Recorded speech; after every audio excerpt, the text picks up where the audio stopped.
हर खबर आपकी नजर। नमस्कार दोस्तों, स्वागत है हमारे चैनल पर। आज हम बात करेंगे दलित नेता राकेश कुमार खेवड़िया के उस बयान की जिसने राजनीतिक बहस को फिर से गर्म कर दिया। अपने बयान में खेवड़िया ने साफ तौर पर कहा कि भाजपा से बेहतर कांग्रेस थी, क्योंकि कांग्रेस के समय समान शिक्षा की व्यवस्था थी और मजदूरों को काम मिलता था। उनका कहना है कि आज मशीनों के बढ़ते इस्तेमाल ने मजदूरों के रोजगार पर सीधा असर डाला, जिसके कारण देश में बेरोजगारी बढ़ गई। राकेश खेवड़िया ने भाजपा पर सड़क निर्माण को लेकर भी निशाना साधा। उन्होंने कहा कि भाजपा सरकार जिन सड़कों का गुणगान करती है वो अधिकतर प्राइवेट कंपनियों द्वारा बनाई जा रही है और फिर उन्हीं सड़कों को जनता से टोल टैक्स के नाम पर कई गुना पैसा वसूला जा रहा है। उन्होंने ये भी आरोप लगाया कि कांग्रेस सरकार ने देश भर में सरकारी शिक्षण संस्थान खोले, वहीं भाजपा सरकार कई संस्थानों को बंद करी। ऐसे में उनका सवाल है कि जब शिक्षा, रोजगार और बुनियादी सुविधाओं के मामले में कांग्रेस बेहतर थी तो भाजपा को उससे बेहतर कैसे माना जा सकता है। आप इस बयान को कैसे देखते हैं, कमेंट में अपनी राय जरूर बताएं। वीडियो को लाइक करें और शेयर करें। हमारे चैनल को सब्सक्राइब करना ना भूलें। धन्यवाद। भाजपा से कई गुना अच्छी है गरीब के लिए, वो कैसे? के मजदूर के लिए। कैसे?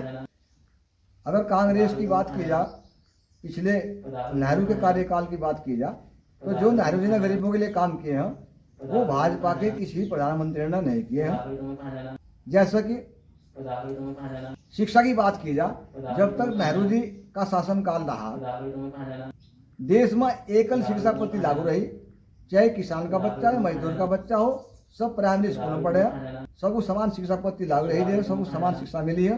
गरीब के बच्चा उद्धार हुआ है और 1980-82 के बाद जाकर धीरे धीरे प्राइवेट का रूप लेना शुरू हुआ और आज तो हालत ये हो गया कि मोदी जी और आपके योगी जी भारतीय जनता पार्टी ने गरीबों का जीना हराम कर दिया, शिक्षा छीनना काम कर दिया। 5000 प्राइमरी स्कूल योगी जी ने अभी बंद कर दिया है। उनमें किसी अडानी अंबानी का बच्चा नहीं पढ़ता था, उन स्कूलों में मजदूर के बच्चे पढ़ते थे। नेताजी, पहले के मुताबिक ऐसा देखने को मिलता है कि अगर कोई आदमी दिल्ली, बम्बई, कलकत्ता, सहारनपुर, मुजफ्फरनगर, मेरठ, शामली वगैरह जाता था तो उसके हालात इतने खराब थे कि पहुंचते पहुंचते जो है ना उसकी हड्डियां टूट जाती। रास्ते इतने बहुत खराब थे, सड़कें टूटी हुई थी। तो ऐसा भी तो लगता है कि भाजपा सरकार में रास्तों का बड़ा अच्छा नवनिर्माण हुआ है, सुधार हुआ है। तो इसके बारे में क्या कहेंगे आप? इसमें भाजपा का कोई रोल नहीं है। मैं आपको बताऊं, जितने भी सड़क बनी हुई है, हाईवे बनने हैं, ये सब प्राइवेट कंपनी बना रही है और वे प्राइवेट कंपनी लगा रही 2 करोड़ और कमा रही 20 करोड़।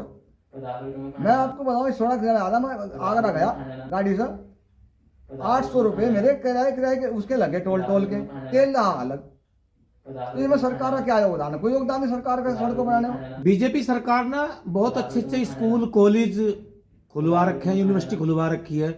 तो ये नेहरू सरकार हो या कांग्रेस सरकार हो तो वो भी तो इस बारे में सोच सकते थे कि अपने देश का डेवलप कैसा हो, विकास कैसा हो, वो भी तो सोच सकते थे इस बारे में। ये भाजपा ने क्यों सोचा? देखो भाजपा ने क्या सोचा, भाजपा ने तो कोई भी सोचा। बताओ कितने % बी टेक कॉलेज सरकारी, कितने % LLB कॉलेज सरकारी। सरकारी तो सरकार खत्म करती जा रही है। देखो, अगर देश में सरकारी शिक्षा पद्धति लागू होगी तो गरीब के बच्चे को फायदा होगा। अगर लड़का बी टेक कर रहा है, M.Tech कर रहा है, सरकारी में कर रहा है तो वो फ्री काम है। शिक्षा प्रणाली के आधार पर भारत ने मेक इन इंडिया का जो नारा दिया है तो वो किसी ना किसी उद्देश्य से, किसी ना किसी बात को सोचकर तो कोई ना कोई योजना तो है ही मेक इन इंडिया के आधार पर। नहीं, कोई योजना नहीं है, ये सिर्फ अमीरों की योजना है। निजीकरण पे क्या कहेंगे आप? कोई डिजिटल इंडिया नहीं है। जब हमारा गरीब दुखी है, किसान दुखी, मजदूर दुखी है तो डिजिटल कहाँ में हो गया? निजीकरण तो उससे भी खराब है। निजीकरण की बात ले लो आप लोग।